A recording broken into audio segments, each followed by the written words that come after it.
Get out the insurance cards, get out the copays. The office is open, my friends. Brought to you by drroto.com. I'm the Alpha, Omega, beginning, the end. A light in the darkness, salvation, condemned. Follow me, I'll lead you, I'll show the way. Surrender your soul, submit, obey. Follow me, your master, VR, AI. I'm smarter, I'm faster, I curate your life. Follow me, resistance is futile, my friend. We're in this together until the bitter end. On TikTok, on YouTube, on Discord, on Twitch. Hello everybody, it's Heat Override. So let's get to it. Bring the pain. What's up, everybody? It's Heat Override, and I'm ready to bring the pain for you this week and Dr. Roto. Ooh, yeah. What's up, Dan? How you doing today, bud? I'm pretty good, man. I'm pretty good. I'm tired today for some reason. It's the gloomy weather here in Pittsburgh. Oh, dude, it should not give us 70-degree days, and then, of course, we both live in the Northeast, and then give us 40s for the next 2 weeks. And it's just disgusting. Tomorrow's supposed to be like 65 and sunny, and then by Monday it's supposed to be 90 degrees here. Yeah. It's like 87. The great part about living in the northeastern part of the United States, and that's the little things we got. But we are tempered well, so we can go both into heat and cold, but not extreme heat for me, because even though my name is Heat Override, if I go into heat, I will have a heat override. So, oh man, bro, I'm sunburnt from this week, from being outside shoveling all week. I got sunburned this week, and then now it's freezing outside. Oh, dude, I just sometimes you can't even fathom these things with this weather. But this is a live show, of course. And if you have any questions, comments on any of the fights, now we are switching up because Dan and I last week thought that UFC Vegas 117 wasn't worth it. Then you've seen a lot of MMA guys on the X and on YouTube practically ditching their early week videos because the whole fight card practically has changed. The DFS slates are a wreck, and it's just bad. Like I went to do the parlay of pain today, and I couldn't. There wasn't even enough fight. I was like, what is going on with this? And of course, because a lot of these fights were just added yesterday, and then there's no numbers. So literally, I had to just stick to these fights that I was given, and I think I found us some numbers. Of course, the parlay of pain, the soup can of the week, and all of the DFS theory will be at the end of the show. But throughout the show, we will be covering 4 fights this week, which include 3 from the MVP Netflix event on the same day as UFC Vegas 117, and because the main card for UFC Vegas 117 featuring Costa and Allen looks to be a banger, we're definitely going to cover that. There's a couple other bangers on the card, but again, I felt that this was the best way. Dan agreed. He felt that this was the best way to do it. Change it up. Give all of you a different kind of view. So we're going to do those 3 MVP fights different because we are a UFC podcast first and foremost, so that when we get to the main event between Allen and Costa, Dan will present that the way we always present it. However, I will have all of the bets. I will have what we're playing, and we will make a parlay corral off of this. Now, if you haven't been over to the site yet, you have to use code word WIN, and that will help you get a percentage off of your subscription, and then you will become our rich friend. Also, you want to follow Dr. Roto on the X and YouTube, like, follow, share, and again, ask questions, people. I wanted to get all that out of the way because I'm ready to bring the pain. Ooh, yeah. Dan, which card excites you more? Oh, man, neither one. It's either watch old people fight each other or watch just fights that we didn't even know what were happening. We didn't know the card until yesterday. So yeah. Well, we got a new feature. So let's see what this goes. We got which pay-per-view gets more views, the UFC Vegas 117 or MVP Netflix, So this right now, this is going to be one of those things. I have it up. We'll monitor it throughout the episode.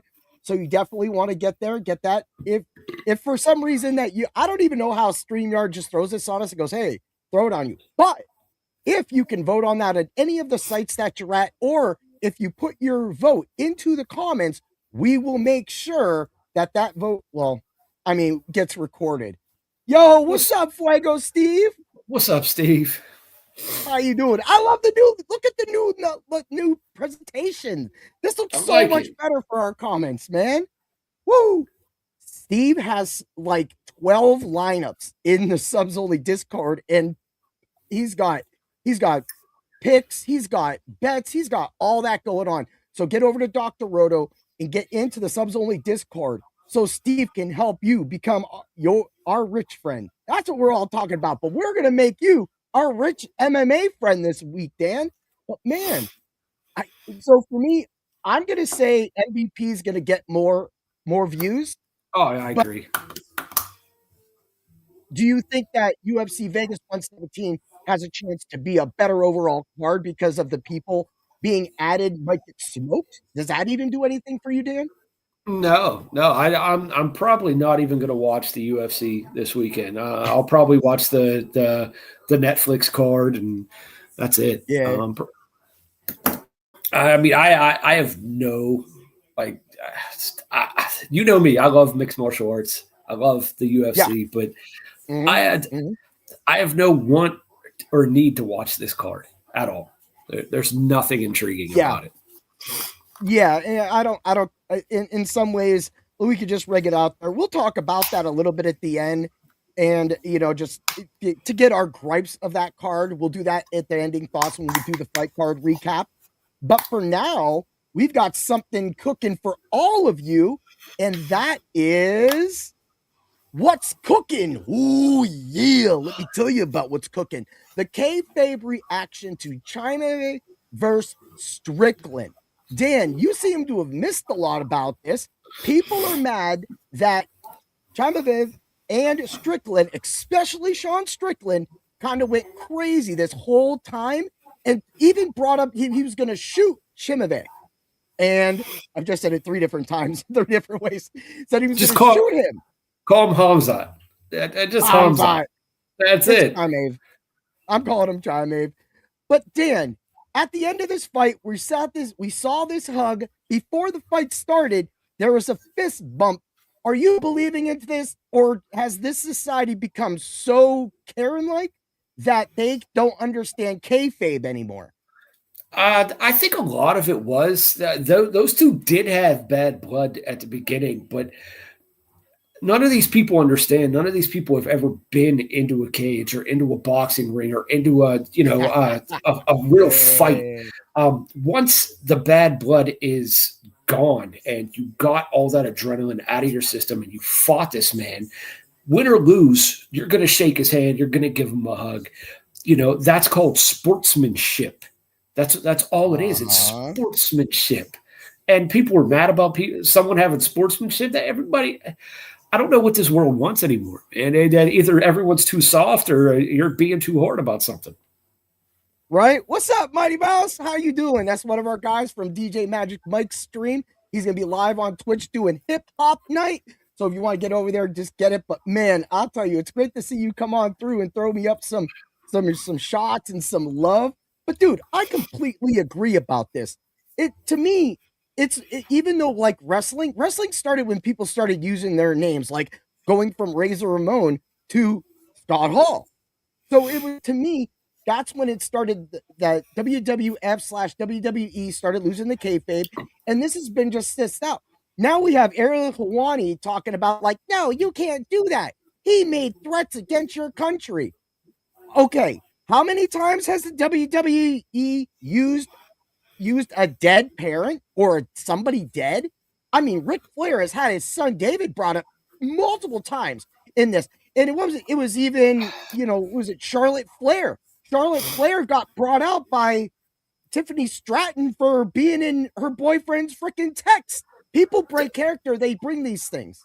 Dude, in the 90s, they had Sergeant Slaughter switched sides and become an Iraqi simple. I mean, come on, man. Flying the Iraqi flag during Desert Storm. Come on.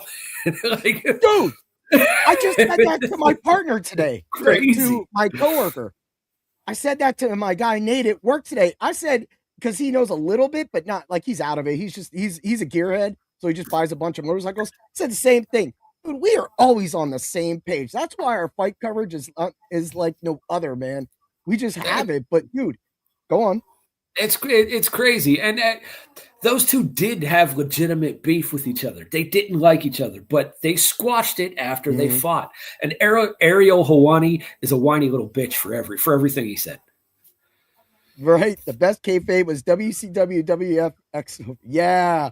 That crossover was insane. That was it. But yeah, so for me, people like Ariel Helwani, they understand it, but they have all the ins. They get all the big interviews with all the big MMA guys because they're literally like the Van Pelts, right? They're literally like those guys that they could just call them up and get them. But guys like us, we can't get that. So we don't need that. So this is why he gets to get his voice out there, but there's a lot of views. But then you got Nina Drama going out saying, you have to understand that this was legit. Now, I, as a point fighter, there are some people that have legitimate beef with me. But after the match, you've seen me handshake Robert. There was a guy that I beat up about a year ago when I blitzed him. It was when I was in Pittsburgh that one time, and everybody started yelling at me. You were there for that. Yeah. And afterwards, he was physically shaking. He was crying. And one of my senseis was near him. And he had said to somebody that he was mad at me. He could have came after me after the match. He had bad blood. But like I've mentioned on this podcast before, I didn't know any of that was going on. And being a good sportsman, after winning, I went up and I said, hey, great fighting today, et cetera, et cetera. And then I could when she told me that, I broke that in. I understood because I kind of caught him crying and shaking about me because he was physically disturbed. This is some incidents that I might get shot. I might get shot. And I'm not saying I will, but I beat the brakes off this dude so bad, he was pissed. So that's beef, right? But when you fight with somebody in a dojo, as Strickland and Chimave have, and going on forward, you develop a kinship that can't be broken. So yes, the blood and Sean getting all the rise and doing all that stuff, that probably did run Hamzat a certain way at a certain point. But before that bell rang, they went out, and afterwards they shook. Immediately, I knew it was all kayfabe.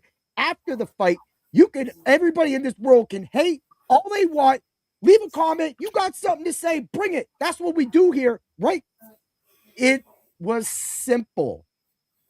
You saw the former ex-champ, Hamzat Chimaev, put the belt around the middleweight champ, Chimaev. I'm just on a roll. Maybe I need more coffee. But anyway, he did that. People have a problem. Now they're all like that. And now they're all left going, hey, what's this kayfabe thing? What is it? Guess what? Kayfabe may hurt. Kayfabe may be real, but this is no different than a Quentin Tarantino film.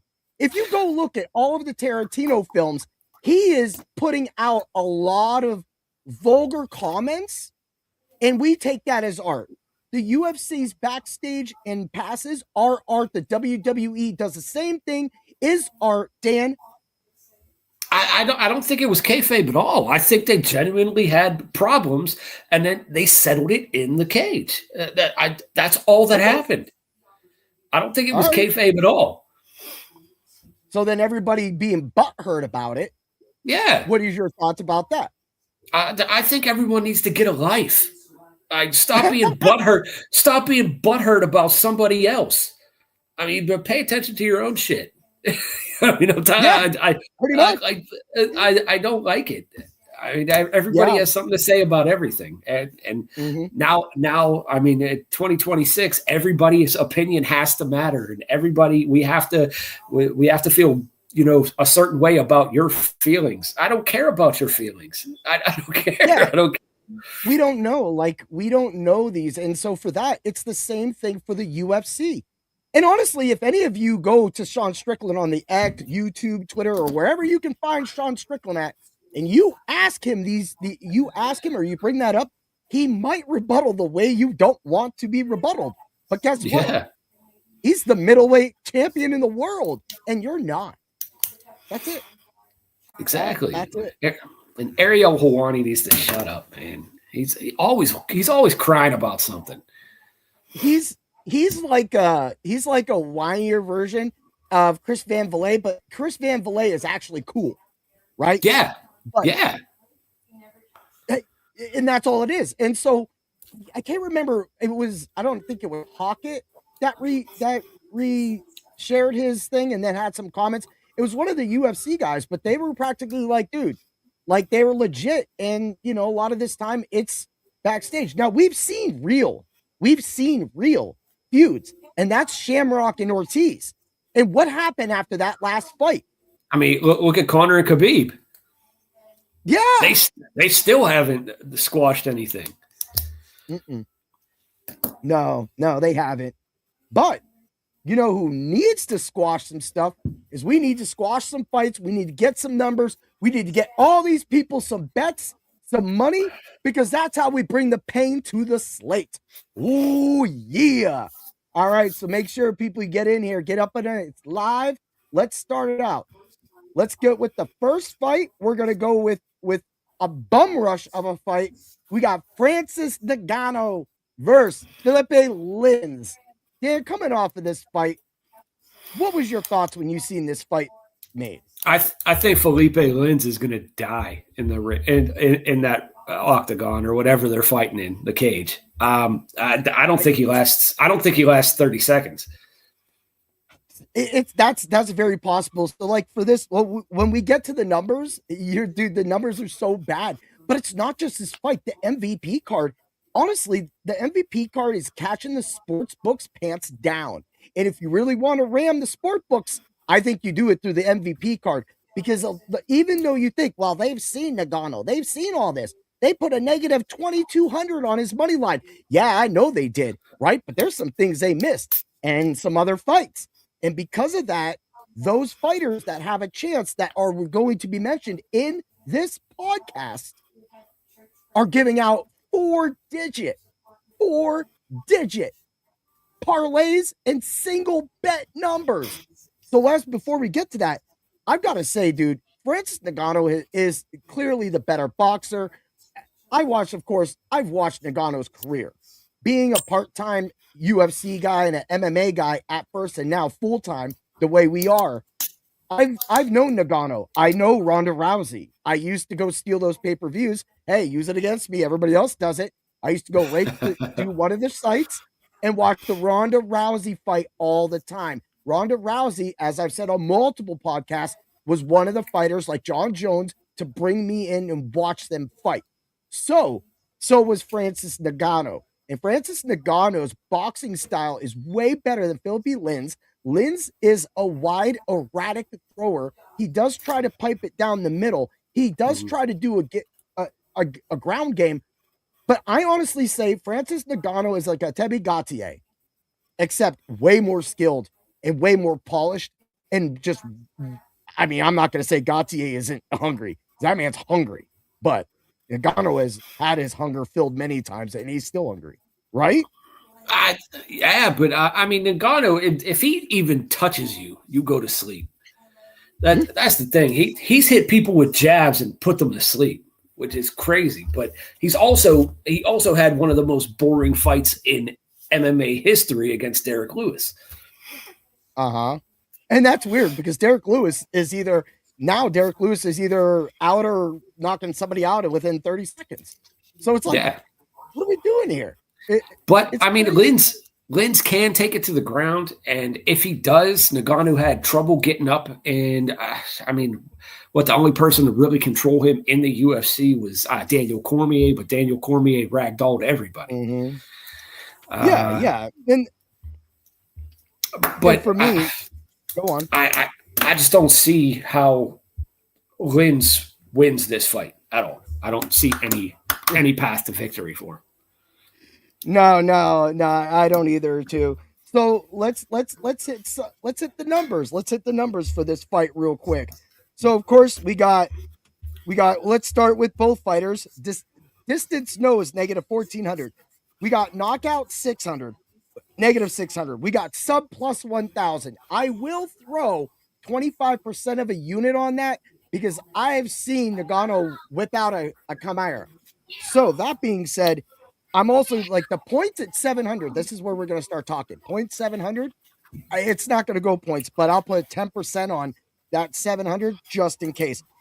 Win or under 1.5 rounds is negative 225. That's what we're going to hit. Also, win in the first, second, third round is a negative 700. So we're not going to be able to get these numbers. But round 2 to start is a negative 150. So if for some reason you think that Linz can make it 5 minutes, that round 2 a negative 50. Of course, we're going to throw down just a quarter of a unit.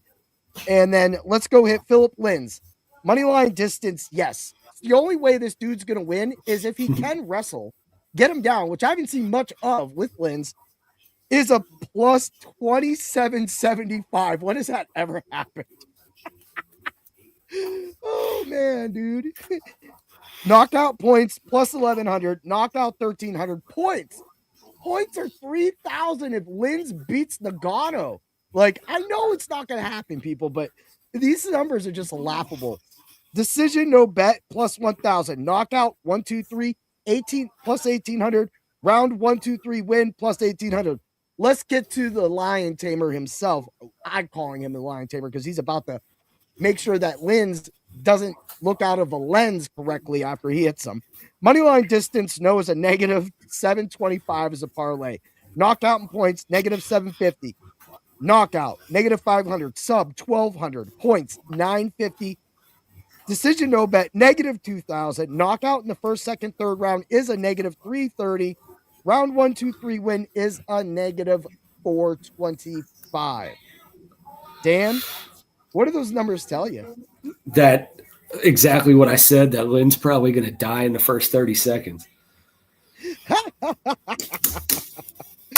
So that being said, since they got they got the time prop, they don't even have the 60-second prop out right now. They don't have the 60 seconds. So people, this is how we're going to play this. The under 1.5 rounds at negative 225. We're going to hit that. We're also going to do first, second, and third round knockout for the negative 330. Because if you want to defend the sub attempt, which I don't think is going to happen, it's a negative 440 on the 1, 2, 3 win. But, dude, I'm going to say this right now. Linz is going to come in. He's going to try to swing. I've seen him get rocked in a lot of his highlight videos. But when he goes to swing wide, Nagano's going to pop that quick lead uppercut in, and that man's jaw is going to bust into his eye socket. Mom. I agree. I agree. He's going to swallow his own head. He's going to swallow his own head, people. He's going to swallow his own head. He's going to look like Beetlejuice. Whoop. Oh, man. Love it, love it. So who do you got winning? And by what method? I got Nagano by the knockout in the first minute of the fight. All right, when that bet becomes available, we will get that for you. Now, I will say Nagano by knockout is negative 500. So, you should have seen the numbers. I sent you the text of the numbers I got on Nagano knockout. It was a negative 260 a week ago. That's crazy. You. That number was in the subs only Discord at Dr. Roto. So that's why you join the site, people. That's why you have somebody like Heat Override and Dan in your corner. I didn't know if I want to call you Dansky or Chef Dan, but whatever. I like them both. I do too. But the next fight we're going to cover is going to be a certified banger. And I really do feel that we're about to watch one of the fights of the century if it can go distance. We got Nate Diaz versus Mike Perry. We just talked about Mike Perry last week with his fight with Jeremy Stevens. At the same time, I watched a lot of Mike Perry highlights with Jeremy Stevens and, of course, Jeremy's other stuff. Today, watched a lot of more of Mike Perry's highlights. Mike Perry is going to try to elbow when Diaz gets in close. Diaz loves to just get inside, and he has only been knocked out by Josh Thompson. And that guy right there tells you that Nate Diaz does not care. We all know Nate Diaz is not going to care. But is Mike Perry going to pull a little Heathen Stevens like last week and get choked out? Or do you think that this fight's going to actually be a certified banger, like I said at the beginning, Dan? It could go either way because it depends on Mike Perry's gas tank. Mike Perry's used to fighting 1 minute rounds at bare knuckle boxing, or what are they, 2 minute rounds, 1 or 2 minute rounds. But he's used to fighting the bare knuckle boxing. He's not used to wrestling anymore. He's not used to grappling. And if Nate can bring that to this fight, I think he's going to wear down Perry. And if he wants to stand and trade with Nate Diaz has like a 4-inch reach advantage on him, and he's just going to piece him apart from the outside. Yeah. And that's the thing is a lot of people forget about Nate Diaz's length. Like they look at Nate Diaz and they're like, oh, look, he's just a little skinny guy, right? That boy knows how to sneak elbows in too. That boy knows how to take you down and put you to sleep. And for me, go on. No, go on. You know Nate Diaz better than me. I was going to say he's also one of the best boxers in mixed martial arts. Nate Diaz is a fantastic boxer. He's been training boxing since he was like 9 years old. That's what a lot of people don't realize. And he doesn't hit full force. He just pity pats all fight. He'll beat Mike Perry in the first round with his volume alone. Heck yeah. And that's the thing is he knows the throw. I'm a little worried about Perry's power. But the thing is like sometimes when the people go into like the bare knuckle fighting and stuff, they do forget about that ground game. So for me, even though Perry did have that ground game in the past, it is like riding a bike. But at the same time, I feel that this could just be a war. We could see a face full of blood on Nate Diaz for sure. That dude cuts. You could just, and he's blood flies everywhere. But he gonna be in it. And then at the same time, Mike Perry's going to come with those inner hooks. Do you think that the inner hooks will hurt Nate Diaz? Do you think that Mike Perry can knock out Nate Diaz? I don't think he can knock him out. No, I don't think Mike Perry, in this point in his career, carries the power from bare knuckle boxing over to mixed martial arts. I think it depends on how much Nate has been training, because Nate always has a good gas tank, but it depends on how much he's been training. We'll see what kind of shape he shows up in, because this fight is at 170 pounds. And Nate's only had about 4 fights at 170. He usually fights at 155. Yeah. So, you bring up a really good factor right there. What's it going to be like? Is he just more comfortable with this fight? Is this going to be like when he fought the Paul and then like where he kind of just showed up and kind of did his thing? Like what are we going to get, But I know what we're going to get from Diaz. So it's always a war. It's going to be a Stockton slap. He's going to Stockton slap him. Everybody knows it. And then give him the finger. Heck yeah, dude. And I think Mike Perry deserves that. Mike Perry's had a great career over at the bare knuckle thing, but coming back over here, getting paid, Netflix, this is a thing. He doesn't care if he gets slept. The books have this fight going over. But let's hit some of the numbers and see what the numbers can tell us with this fight. So we'll start with both fighters. Distance, yes, is a plus 104. Knockout, plus 150. Sub, plus 420. Dan, even when we go to another organization, we're still going to smoke that bet. Ooh, yeah. I always find them, people. It's never a stopping matter. Points, negative 105. Come on, man. I want blood. I'll get that, though. Under 4.5 rounds, negative 110. Love that bet. Love that bet. If you don't want to play anything for a finish, play that, right? In a first, second, third round win is a plus 142. I'll bring that up. Let's hit the Mike Perry side. Money line, distance, yes, plus 156. Knockout points, negative 210. Decision no bet, plus 142. Knockout, plus 195. Points, 180. Knockout, second, third, fourth round. If he's going to get it done, he's going to get it done, because if it goes any longer and is it's going to be one of those things where this fight's going to be over and Diaz is going to get the sub. So that being said, we're going to flip it back over to. Oh, he's gone. I don't know any of his numbers, but I do think Nate Diaz is going to win this fight. I don't know where he went. If anybody has a question, I will answer it about this fight.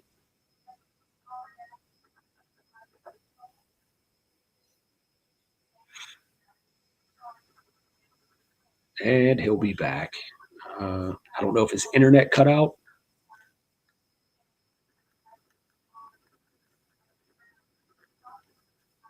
Seems like this happens once a week.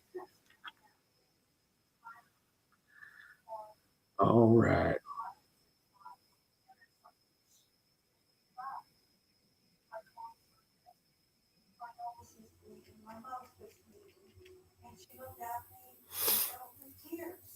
All right. He's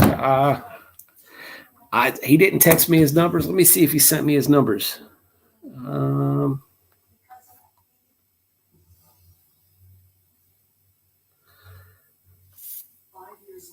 No, he did not. Oh, here he is. I'm back. I don't know what's going on. Why this happens like every week. I'm so sorry. I don't know. I even upgraded my internet to 1 gig. It is not my fault. Can I bring the pain? Can I bring the pain on StreamYard? Come on, man. Get yourself right. Anyway, let's flip it back to what I was saying. Diaz side, money line, distance, yes, plus 453. Knockout, plus 1100. Sub, plus 470.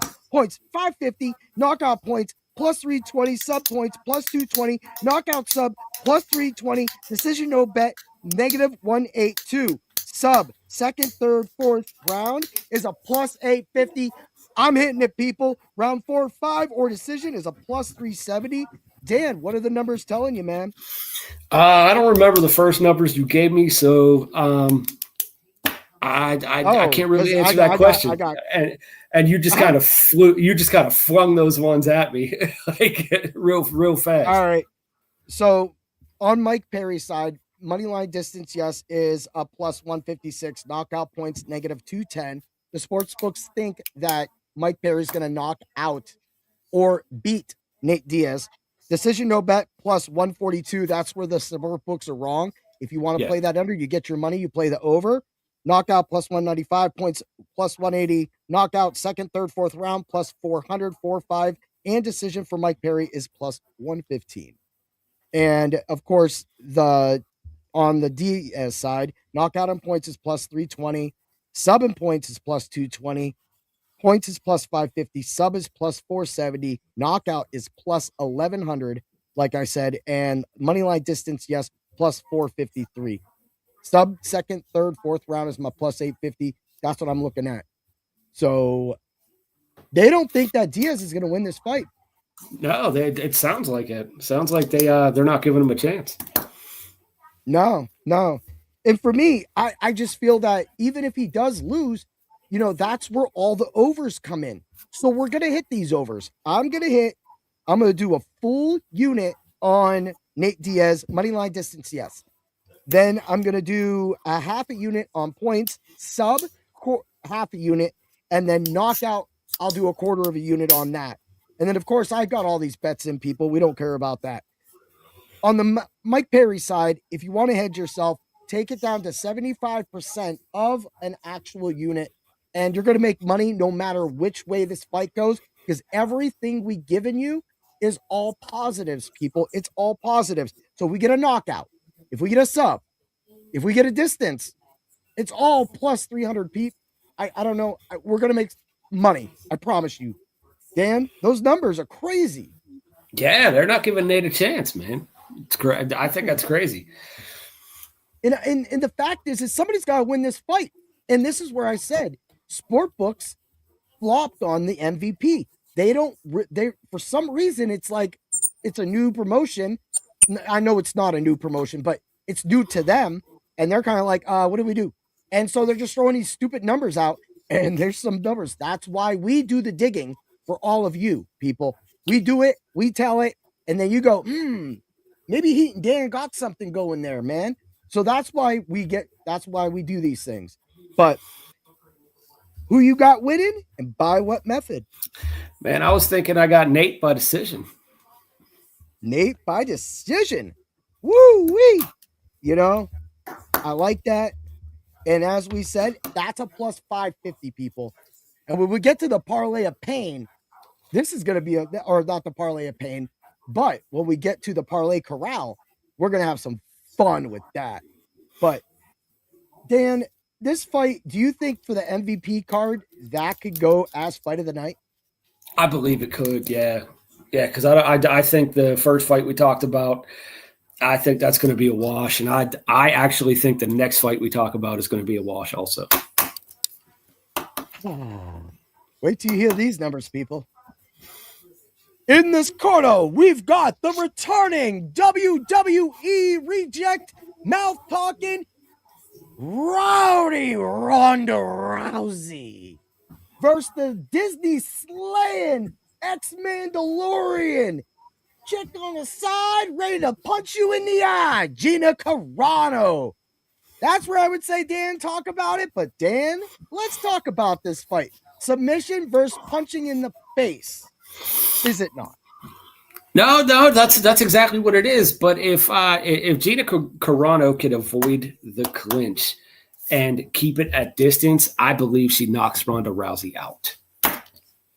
Knocks Ronda Rousey out. You know, for me, one of those things about Ronda Rousey is that she always puts it off as she's a boxer. She comes out, even in the WWE, she would come out and she would try to be a boxer. That was her whole entrance, was to be a boxer, right? But guess what?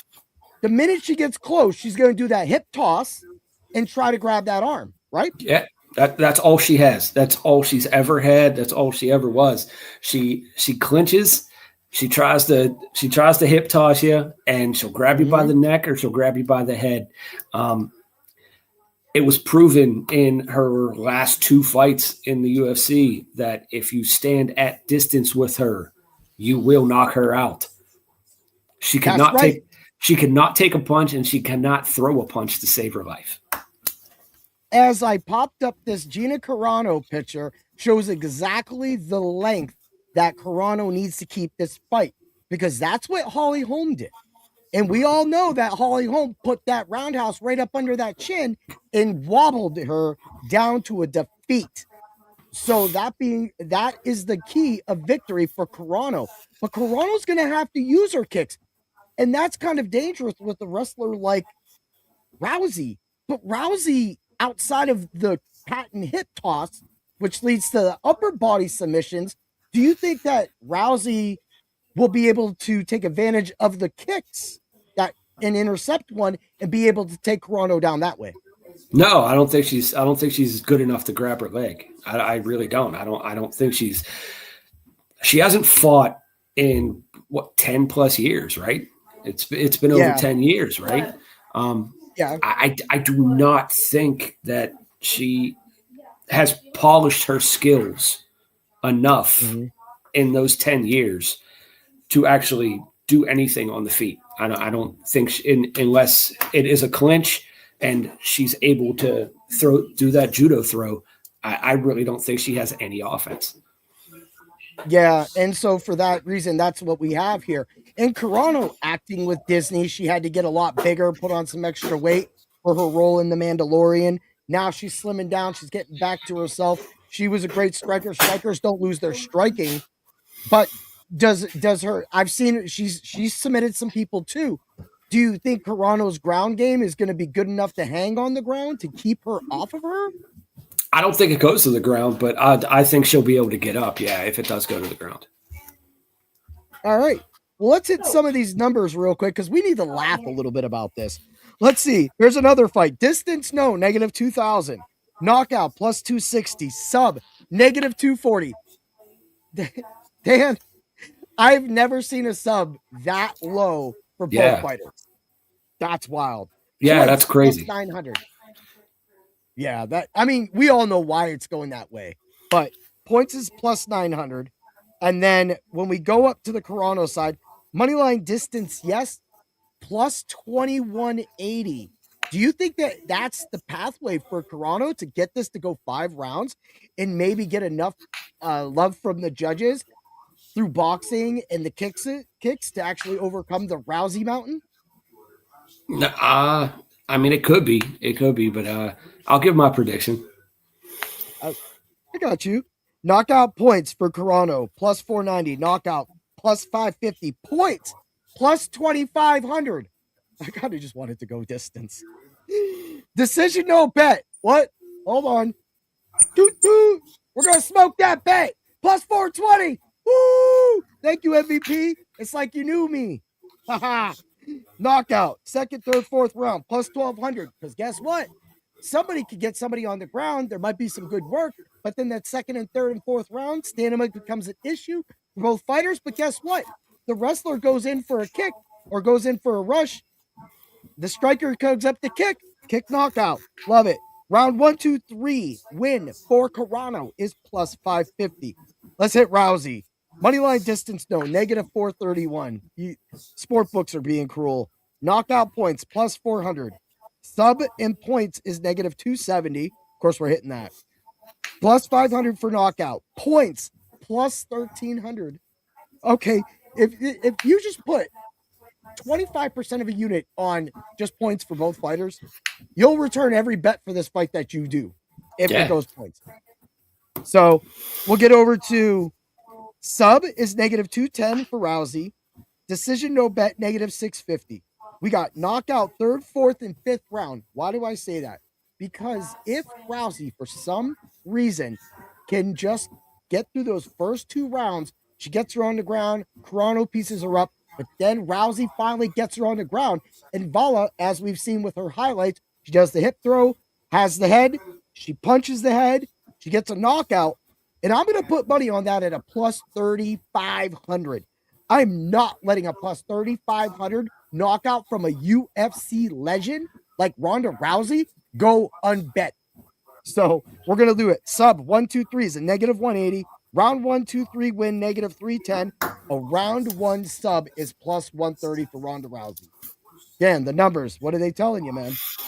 Telling me that this, like Mighty Mouse said, this is a bettor's fight. It doesn't matter what side you bet. You're going to make your money. That's right. And that's what we do here on the Fight Club of Pain. We turn pain into profits. And that is the best slogan in the entire industry. Yeah. I know a lot of people might get mad about that, but whatever. I don't give a crap. Woo! This is a yeah. Yeah. You saw that. So I wanted to throw that up there. This is a better. I like that. You know, we're going to talk about this later in Mike's stream. Everybody's going to be like, what is he talking about? But I do want to thank Buddy Mouse for popping in, man. I don't have any emotes. I could go on my Twitch and actually emote him, but that's it, man. Yeah. Dude, who do you got winning and by what method? I think this starts off slow. There's going to be a waiting period. And I think Gina Carano finds her range and she wins by second round knockout to end the fraud that Ronda Rousey is. Yes, I love it. Let's get some blood, dude. Let's get it. This is like, okay, so everybody, let's get this fight. Let's get it. So a round 2 knockout by Carano is plus 2,200. I am running to put that bet in now before they change those numbers. Bet accepted. But dude, I never gave I'm picking Diaz too, by the way, people. Diaz 7 points. That's what I got. That's my method. 7 points. That's the bet right there, as we already give it. And of course, I got Nagano. And of course, gave you my pick a few weeks ago. It is going to be Ronda Rousey by sub. I think Ronda Rousey is going to take down Carano immediately. She's gonna have to, because if she doesn't, she will get slept in the second round. That is why I also covered that second and third round and fourth round with the Carano, because if there's going to be a finish, I totally love it. But we are on different sides on this one. And it's not that I feel that I want Carano to win. I do. I really do. But for me, I feel that because of the WWE, I trust, even though it's not fighting, as you brought up earlier, Dan, I trust that she stayed more in-ring athletic than did Carano. And I could be wrong with that, Dan. Carano always trained. She helped train people in MMA in her her gym that she trains at. So she was always training, even when she was acting. So yeah, and I mean, we as fighters, that's what we do. We go into the gym, dojo, whatever it may be, and that's how we keep the weight off. That's how we stay in shape. So yeah, and she had to stay in somewhat shape because in the Mandalorian, she did a lot of fight scenes. And I'm not saying that she didn't have a stunt double in some of them, but at the same time, she had to be at least in somewhat of a shape to handle that. And they made her get in shape. They made her bulk up for the Mandalorian. So yeah. That being said, I mean, that right there just shows exactly what you said. She was big in the first Deadpool movie too. Oh yeah, she was. Yeah, she was. She's all buff. Make me want to go watch that again. That's actually the funny thing. So, fun fact: I watched Deadpool and Wolverine before I watched Deadpool. That's crazy. It's just something that happened. So, and I still haven't seen Deadpool 2. So, no, you're not really missing nothing. All right. Let's move along. Let's get to the next fight. Let's turn switches. MVP is done. We got our things going. Let's get back to UFC Vegas 117. Allen versus Costa. In this corner, we've got Arnold Allen versus Melchior Costa. Dan, talk about it. All right, I'm going to start with Costa, man. He's riding a 6-fight winning streak, finishing Dan Ige in his last fight. He's the only man to ever do that. Costa's striking speed and his variety of attacks and his finishing instincts are definitely up there with the best in this division. And his combination of power, creativity, and relentless offensive output overwhelm his opponents with sheer volume. Allen, he's 2-3 in his last 5, but he's looking for a statement win because he hasn't looked that good in his last 2. Allen is one of the most technically polished and experienced fighters in the division. He's an experienced wrestler with some of the best grappling in the featherweight division. His fight IQ, clinch control, and wrestling heavy style is perfect to counter the striking of Costa. The thing about Costa, what I love is we see this head kick right here. He did 2 things, and a lot of people bring this up. He did 2 things a lot of people don't do, and that's knock out Dan Ige, and that's knock out our guy, our dude, our French guy, Morgan Charrière. So for me, when I see this fight happening, it's a good fight. We watched Silva take apart Arnold in that fight. But Silva didn't he was just being weird. It was like he didn't want to do it. He did the surfboard move and stuff like that. But Allen legitimately can win this fight. But Costa has been surging. 2 decisions, 2 subs, 2 knockouts, Dan. Does he have a chance? Because everybody's taking Allen. I think Costa does have a chance. I think he has a very good chance. I agree with that as well, too. And I did pick against Allen last time. And what I like about Costa is the submission attempts. And if this gets down to the ground, this isn't going to be like Silva, where Silva, for some reason, felt like he needed to play with Allen. This is going to be where Costa lays it down and actually gets to win. Because if Costa wins this is going to start his road to maybe a title shot in the future.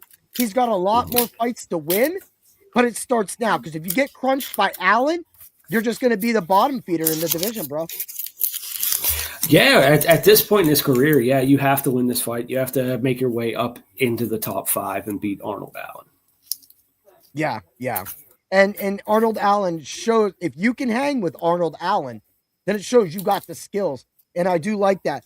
Let's hit some of these numbers real quick because these numbers are crazy for this fight. So as we get to both of the fighters. Distance, yes, negative 140. Possible. That's a good thing. Knockout plus 210. It's possible for both fighters. I say that leans more the Costa side. Sub plus 460. Again, Costa side. Points, negative 155. Under 4.5 rounds. If you don't want to play anything that I'm talking about on this show and you want a little finishing action, go the under 4.5 rounds. I got something else for you, though. Arnold Allen. Moneyline distance, yes, is a plus 139. Decision, no bet, negative 152. Knockout and sub, plus 260. I did that because the knockout wasn't as good. Knockout points is negative 145. So I wanted that knockout. If that knockout happened, I wanted the plus on it. Knockout is plus 370 straight up. Sub 1100 for Allen. Also, points is plus 160. I do like that. A knockout in the second, third, and fourth round for Allen is a plus 700. A win in the fourth, fifth, or by decision is a plus 110 for Allen. That action is nice. And let's get to the Costa side. Moneyline distance, no, plus 302. 302. That is a nice number for a guy that they don't think's going to win, but we do. Decision, no bet, plus 120. I'm hitting it. Knockout, 345, plus 1,500. Silva could have knocked out Allen instead of surfboarding him. He's not going to get surfboarded by Costa. If he falls to all fours, he will either get wrapped up, most likely wrapped up, or punched until he is stopped for a TKO. Knockout, third, fourth, fifth round, plus 1,500. Sub, second, third, and fourth round, because I think it happens in the middle, is a plus 1,300. Knockout sub, plus 340. I'm hitting it. Half unit. Knockout points, plus 200. Sub and points, plus 210. Full unit. Knockout, plus 650. Sub, plus 700. 75% of a unit. Points, plus 360. A win in the fourth, fifth, or by decision is plus 250. What are the numbers telling you, Dan?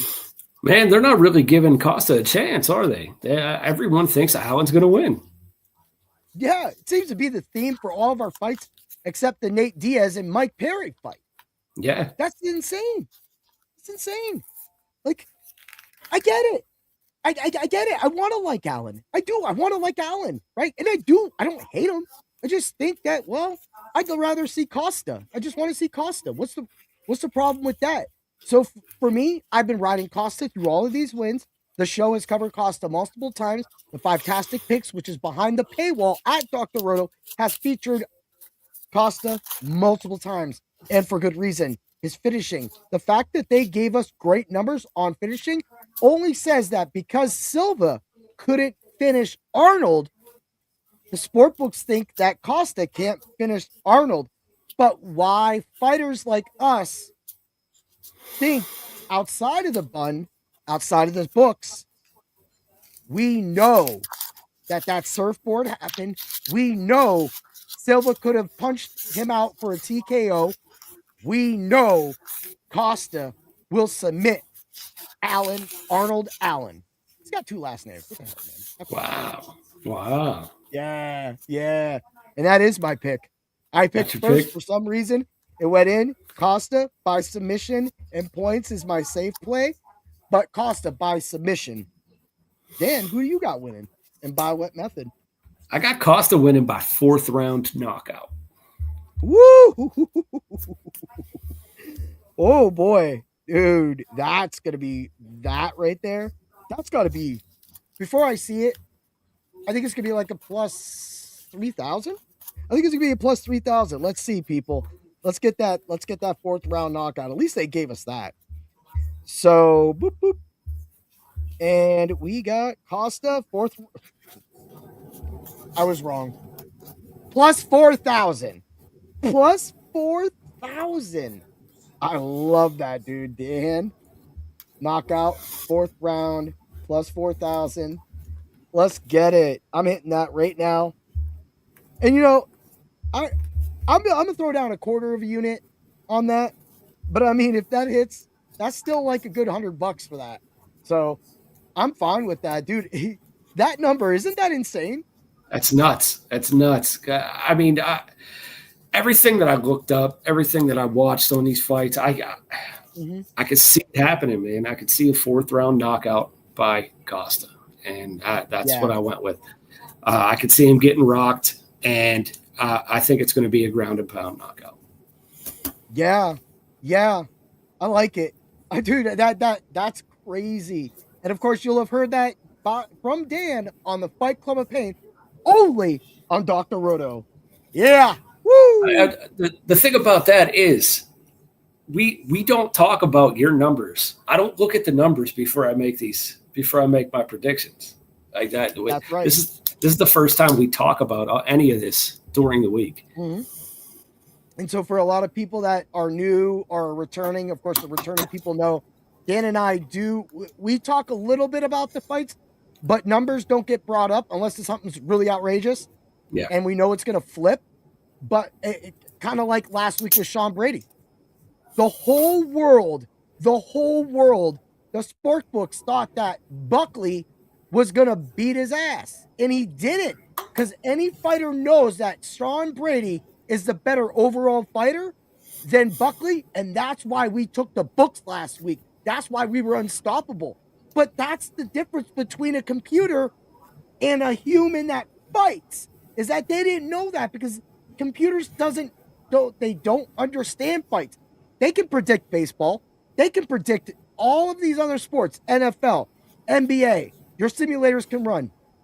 But when it comes to actual fighting, only fighters can identify what's going to happen. And I'll hang my hat on that. Yeah. Woo. And I don't care. It's the way it is. It's the way it is. That's how it is. That's what it is. I mean, honestly, this isn't even bragging. I wouldn't have, a grand champion trophy if I didn't know how to break an opponent down. That's right. I physically can do that. I physically can break an opponent down. And so I'm going to run my mouth here. I physically can break an opponent down. I am recovering from a hernia, and I know at our tournament on May 30th, I could step into my division and I could win that division recovering from that, right? Because I know that in my division, nobody's fast like me, and I'm super fast. So even me slowed is better, but it's about my mind. It's about me. It's about fighting the same people that I've fought before. If I've seen you, I don't have to fight you. I know what you do, right? And so if I fought you, I know you're not going to beat me because I know your nuances. And I know that most people don't have the commitment, the prowess, or bring the pain written on their arm to actually push themselves to actually beat someone like me. Unless the judges help me and say they're out of, if the judges are out of, say, view of my hits, it does give it a chance to an opponent. But that's just the way I feel. I know it feels like I'm coming cocky. And I know. But like I said, that's what Dan and I bring to the Fight Club of Pain every single week. We bring that because fight theory makes the best theory when you're betting on any MMA sport. I agree. Hang a hat on that. I agree. Sorry you have to put up with me sometimes, brother. Oh, I'm good. I like the rambling. I like the rants you go on. I just sit back and listen. And I get people are just like, Matt, I am a nice guy. I'm a nice guy. Like I said, I'm a good sportsman. I systematically defeat my foes, and then we share a pop afterwards, or maybe a slice of pizza. That's what we do. That's what real people do in this world. They can have differences. They can fight about it. And in the day, we'll eat pizza, cheer a beer, or whatnot, because we're not set in our ways in one way. We are part of this world through touching grass. Yeah. All right, let's move along. Let's get to the fight card recap for the UFC Vegas 117. Was there any fight that stuck out other than the Arnold Allen and the Miss Quaziel? I got to look at it. Oh, yeah, hold on. Let me pull it up. I mean, what's left about it? I told you, like, so many people got switched out. I like Malcolm Wellmaker and Juan Diaz. That's going to be a pretty good fight. I've always been a fan of Do-Hoo Choi because of the fight he had with Cub Swanson. The war he had with Cub Swanson, it made me a fan of his. So I like Do-Hoo Choi. That's amazing. And the thing is about this card and this really what sucks we're about to get into the DFS numbers. We're about to give out all of the bets right now and everything. What's crazy about this card is there's a lot of women fights. So it's like, right? Because you don't know. Sometimes women just go distance, and then you can literally go make a parlay with all the women fights going distance, and then you'll get some money out that way if that's what you want to do. I want some finishes, people, with this. That's why we're called the Fight Club of Pain. Pain into profits. We're not talking about decisions into profits, people. It doesn't sound cute, but it does win money sometimes. So that's why you get into the subs only Discord and ask questions. But I agree with you about the Malcolm Wellmaker fight. I think that's really nice, and I'm happy to see Thomas Gant finally get in there. He's fighting a replacement Artur Minev, and so for me, I want to see both of these guys get at. I know Minev he's a big boxer. He has really good combinations. He's going to try to keep Gant on his feet. Gant's going to try to get this down to the ground. So Gant, most of the industry is on Gant. That's fine, but I'm on Gant. I like Gant. I think he's gonna play, but it's just kind of a nice thing. But that Cody Brundage fight against Andre Petrosky getting that big, like Petrosky's like the 4th ranked fighter on DFS slate on DraftKings. With a man with a chin like that, I'm not gonna play that game. I know it's Cody Brundage though, Dan. Like, I'm just staying away from that fight. I mean, Cody Brundage is good when he's good, and he's bad when he's bad. I mean, that's just what Cody Brundage is. I mean, Petrosky, he's good though. Petrosky's good. I know, but he screwed all my crap up last time, and I'm mad at him. So I'm mad at him. I'm mad at you, buddy. I don't like you anymore. Cody Brundage, round 1 knockout. What? Let's go. Let's see what Cody Brundage round 1 knockout is, because I feel that if he don't get a round 1 knockout, he get racked. But I think Cody Brundage can get that round 1 knockout. Cody Brundage round 1 knockouts plus 850. Give me a half unit on that. We're doing that, people. So get that. All right, brother man. It's that time where systematically we put together what we talked about. The Parlay Corral. Ooh, yeah. Diaz Perry fight. What do you think is the bet? Do you think that fight goes a distance, or does it go under? I think it goes the distance, man. Look, Nate took Leon Edwards distance. He took. Yes, we didn't bring that fight up. That's an amazing. He took Conor McGregor distance. He knocked out Donald Cerrone. I mean, everybody forgets how good Nate was when Nate was fighting all the time. Nate had some bad losses too. I mean, his career, if you look at his record, it's kind of average, but he's a good fighter, man. And I just don't see, him knocking Mike Perry out. And I don't see this going to the ground. I think just he wins by points.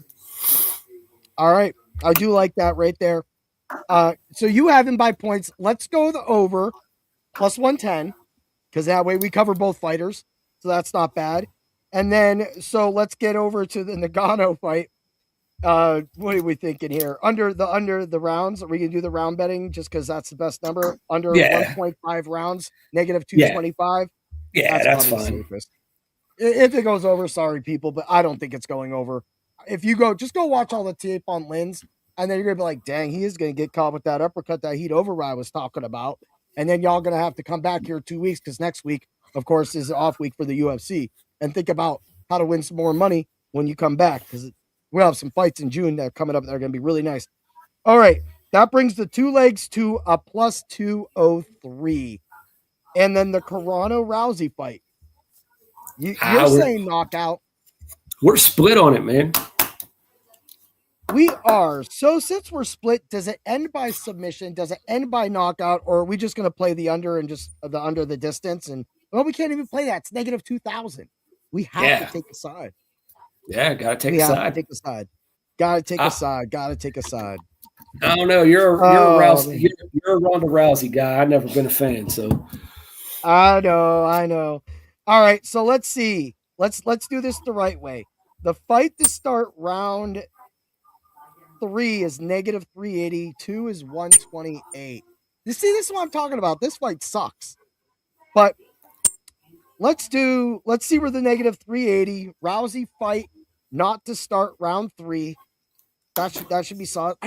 If you feel like you want to go not to start round 2 at negative 128, people, replace it. Right now, the parlay corral goes up to a plus 283. That's kind of weak, man.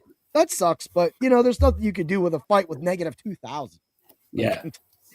There's nothing that's going to work out of that. So, but it's a fight we covered, and that's the rules of the parlay corral. So, all right, let's flip it over to the Allen versus Costa fight.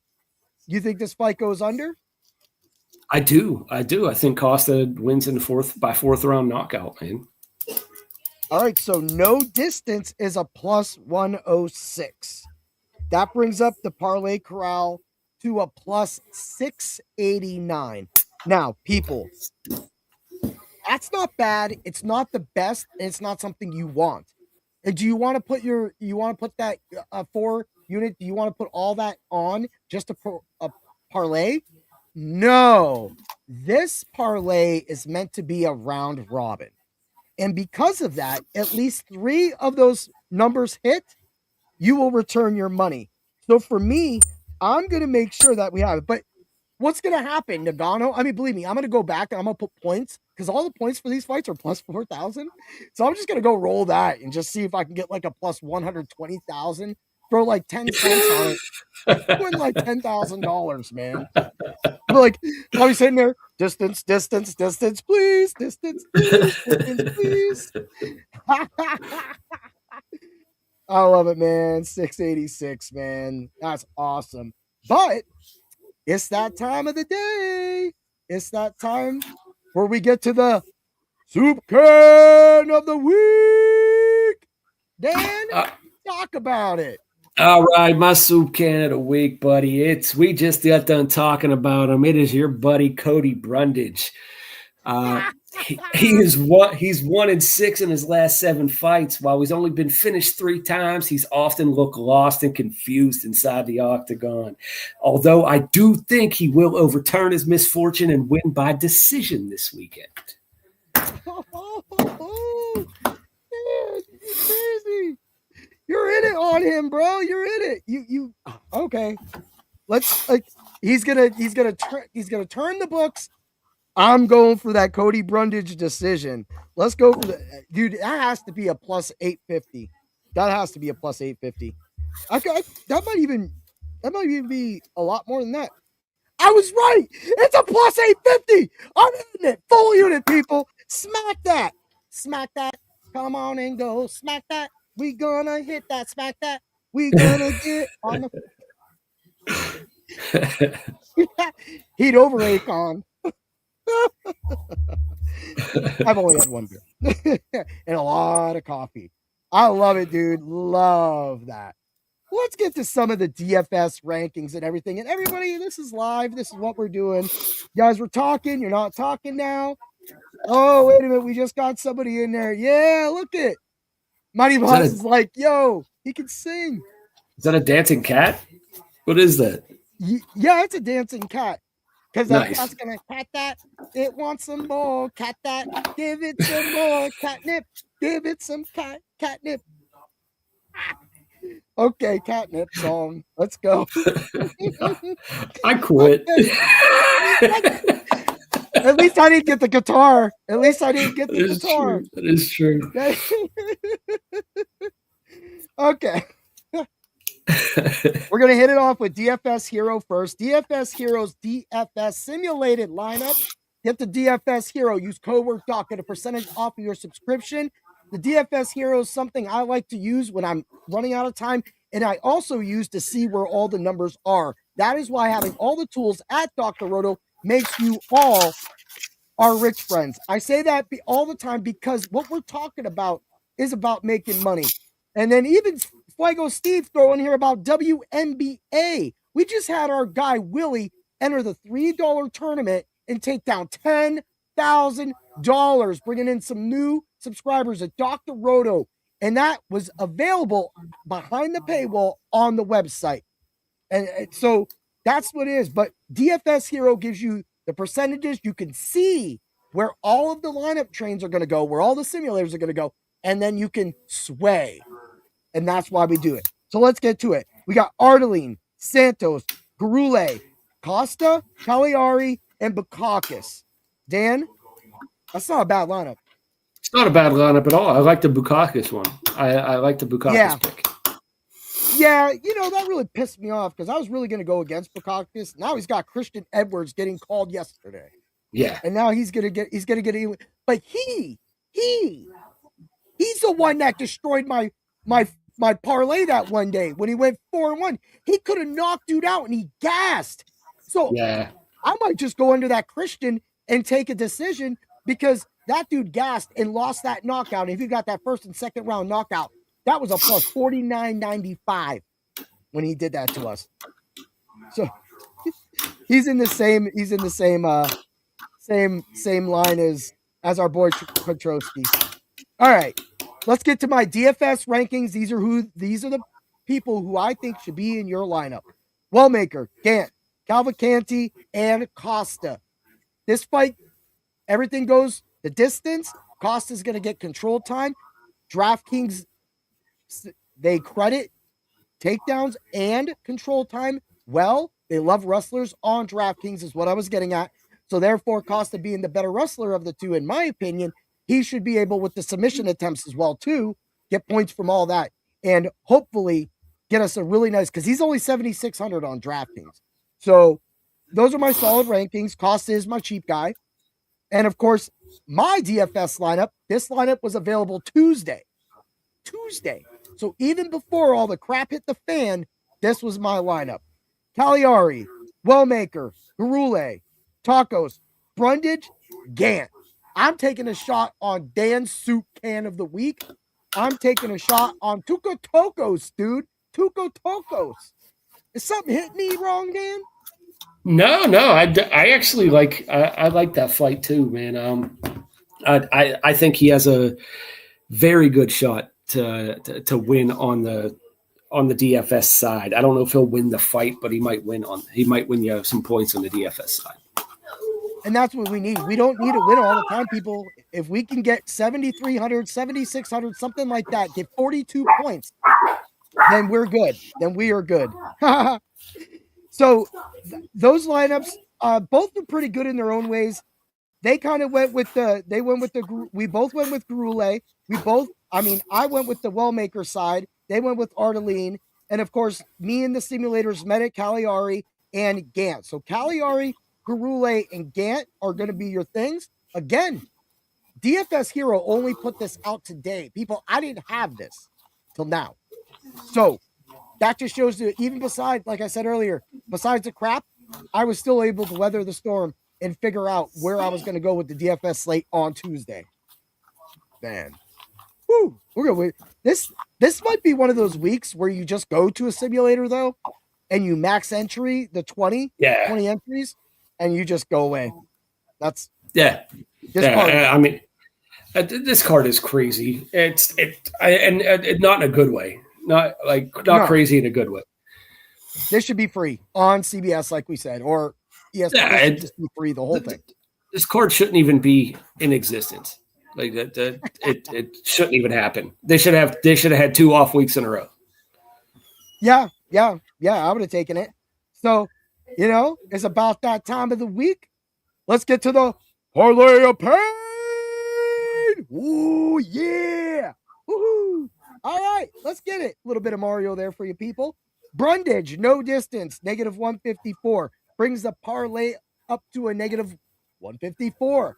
Again, this is a parlay. This is a round robin. You round robin this, people. Tocos, no third round is a negative 126. I had to fight. So to explain this, I only had 6 fights to choose from, other than the main fight that we were going to cover. And I wanted to keep that, like I always say, stay in existence, stay out of the main fight so we could just watch it and not worry about losing or winning more money. Win your money, then go into the last fight and throw down like a boss. Tocos brings the parlay of pain up to the second leg at plus 195. Williams, Chaos Williams fights. I like Verenatek, but I think Williams, I don't think this fight goes a distance. -164. We're going to play it +376 is the parlay of pain on the third leg. Grule, no distance. This can go distance, but man, I just don't want it to go distance. And it's not going to go distance because I said so, right? Yeah. +104 brings the parlay of pain up to a +871. Now, let's get that fifth leg. Let's get it right. Wellmaker, round 3 himself. Wellmaker by round 3 finish or decision is a +165. I dug deep for that one, people. Found that, brings the parlay of pain up to a +2474. And that's how you bring the pain. What do you think, Dan? I like it, man. I like it. I agree with all your picks, man. I agree with that parlay. Hey, we're going for pain, and we got the +850 if the Brundage fight doesn't go over. That's right. I don't think the Tokos fight's going to do anything. I think the Chaos Williams fight's going under. Even if we miss the Grule line, I think that the 1+165 positive money for a decision on the Wellmaker side definitely is enticing, and we get that round 3 finish as well too. Wellmaker is going to hit hard, and I know that Juan Diaz has an impressive record, and I know that Juan Diaz is going to get in there and box, but Wellmaker has that next kind of power, and Ethan Ewing took some shots. I don't know how he did not get knocked out, but you called Ewing in that fight too, Dan. I did. I like that kid, man. I like that kid. Yeah. And so before we close this show out, I want to make sure everybody, it is an off week next week, but me and Dan love to talk about it. So next week, the Fight Club of Pain will be doing an all about comic book episode. Dan is going to talk about a lot of Marvel. He's not too fair with DC. I am a huge Vertigo / now DC Hellblazer fan. That's my number one guy, John Constantine. So it could get a little dark. Hellblazer notoriously has used slurs that are bad over here. We're not going to talk about all that stuff, but we will talk about the dark, the war between heaven and hell, also links in with what Marvel brings together too, and just kind of what comics growing up, comics that we did. So this is kind of one of like our last episode when we had an off week, we did video games. We said we would do comics. I'm excited to talk about comics. Dan, how about you? Oh, I'm a comic book nerd, man. So this is probably one of my favorite subjects. I could talk about comics all day. That's awesome. No notes needed for that show, right? No. I might bring my comic books out here and just flip through them, see which ones I want to talk about. Yeah. So with everybody out there, let's get to the comments section right here. Yeah, look at the parlay of pain. I love my guy. Everything has to do with pain with me. Danby makes fun of me. I heard the dogs. Oh, look, I think we're getting a little crazy in here. We got Mighty Mouse calling out the wife. The wife again. So where you at, Chrissy Ray? Where we at? So let's get to this little end part right here. Before I get to that, I had a special announcement that we talked about. And I don't know if you know, but I know Dan knows.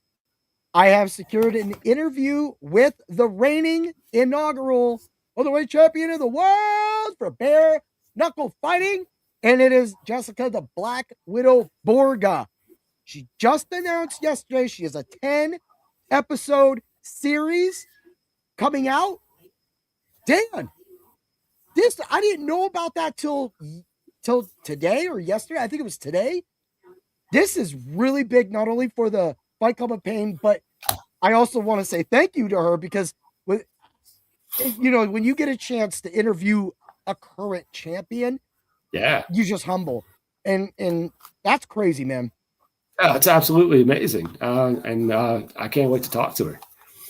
Yeah. We got to get that set up. I got that time. So I already gave you the time, right? Yeah. We're recording. All right. So, all right. That's all taken care of and stuff like that. But people, I'm telling you, this is the true plan, the true meaning of the Fight Club of Pain. And it's to expand ourselves, give out the best content and bring on the best fighters. What was funny is when you saw me look down a little earlier, Juicebox hit me up in my messages. And then there was another message from my guy, Scott Atkins. Something about Dr. Roto, some spot opened up somewhere. I don't even know. It has to do with fantasy football. So we're going to see what that's about because I got 2 big things. So this is what we do. This is why people come to Dr. Roto and talk to people like Dan and I and Trevor and Danger and Dr. Roto on SiriusXM Fantasy Weekends. Like, we're always there for you people. We want the best for you people. And we want to win money, but we also want to bring you the best content. We want to give you the best interviews. And I really, really believe that this interview with Jessica Borga is going to be one of the best interviews in a while. Yeah, it's going to be fun. So, absolutely. All right, man. Let's get to it. Let's saddle up, cowboy. Ending thoughts, man. How was the show for you? Did you love the MVP versus UFC talk? I did. It gives us something different. Different is always good. And I like the fact that there's going to be another big name company that we could talk about if this MVP and everything keeps making Netflix events. So if they could keep signing people and they keep fighting, and it's going to be fun, man. And hopefully they pay the fighters more than the UFC does. I agree with that. And with Netflix, we know that that's a thing. Now, do you think that with the Netflix deal and maybe TKO kind of messing around and stuff like that, but with the WWE, I get that and like all that. But like, do you think that I feel like this is going to be a WCW versus WWF thing? I feel that what you said when you brought up the saying, hey, we need somebody out there to push. PFL might not be able to push the UFC, but if somebody pushes back against the UFC and has money in their pockets and can bring in stars like Nagano, Rousey, Carano, Nate Diaz, Mike Perry, to me, that creates a better atmosphere for all of us MMA fans. Yeah, especially since 90% of the fighters in the UFC are complaining about the pay. If they're buying out their contract and they want to go somewhere else, you never know what's going to happen. I agree with that, man. And that's what the best part about it is. I love this journey that we started. I say this all the time because I love everybody that comments in here. I love talking the fights with you, spending the time with you and breaking these down, getting smarter, using the numbers, and then using our fight theory to get better bets, better DFS, more consistent DFS than what's going on. Because again, even though I said the simulators, this might be a simulator week, the simulators could get this wrong because simulators can't read fighters. Yeah. So that's the thing. The simulator doesn't know Coney Bredage could get a first round knockout, Dan. Exactly. And that they also don't know that, Costa has a chance in this fight. No one's giving him a chance in this fight. So yeah, that's right. That's right. And you always hear it. Can't count a puncher out. It's one punch away and that. But I'm excited. And again, I was really happy to see everybody popping in, giving out the comments. And I want to thank you. We're about to get out of here, but make sure you like, follow, share, get over to our YouTube. Doc is killing it. He's giving out sleepers right now, NFL content. You have never got it from Dr. Roto, not himself on the radio, but from our site on a YouTube. We're going all in. He's been talking about it every single week of what he's going to do on his YouTube. This information's all there for free. You take that, you get your fantasy football league started, and then you get over to the site and you sit there and you ask questions to all of us, and we will help you draft. We will help you draft because we have the right gear for all of your fantasy needs, even tennis.